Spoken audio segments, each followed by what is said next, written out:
Maghihigpit ang customs sa inspeksyon sa mga balikbayan box para hindi magamit sa krimen tulad sa pagpuslit ng droga. Nangangamba naman ang isang grupo sa epekto nito sa tagal ng paghihintay para sa mga padala. Nakatutok si June Veneracion. Exclusive! Dahil sa nadiskubring mahigit 800 milyong pisong halaga ng shabu sa parcel nitong unang linggo ng Hunyo, muling maghihigpit ang Bureau of Customs sa pag-inspeksyon sa mga balikbayan box. Utos sa mga frontline offices, imbis na buong shipping container na naglalaman ng mga balikbayan box ang idadaan sa X-ray inspection. Dapat isa-isa nang ibababa ang mga ito para masuri ng X-ray.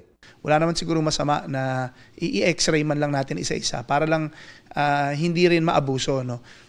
Para sa kapakanan din naman to ng mga kababayan nating OFWs. Sa loob ng isang linggo, hindi raw nawawala ng huling droga o kontrabando na nakatago sa balikbayan box, sabi ng Bureau of Customs.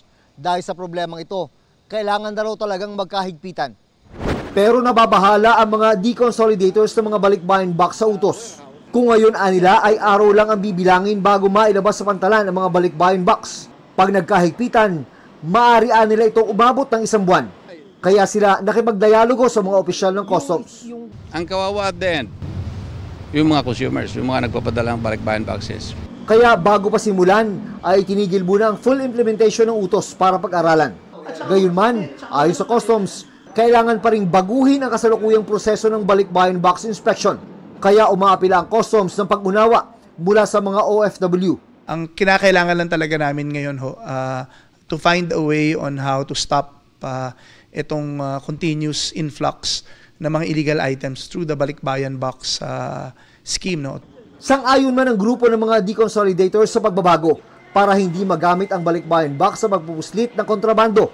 Kailangan nila itong balansihin, lalo't magsisimula na naman ang peak season ng pagpapadala ng mga OFW. Ang balikbayan boxes kasi vulnerable talaga. But kung mayroong sistema ang bawat consolidator sa abroad, siguro maiwasan yan. Para sa GMA Integrated News, June Veneracion, nakatutok, 24 oras.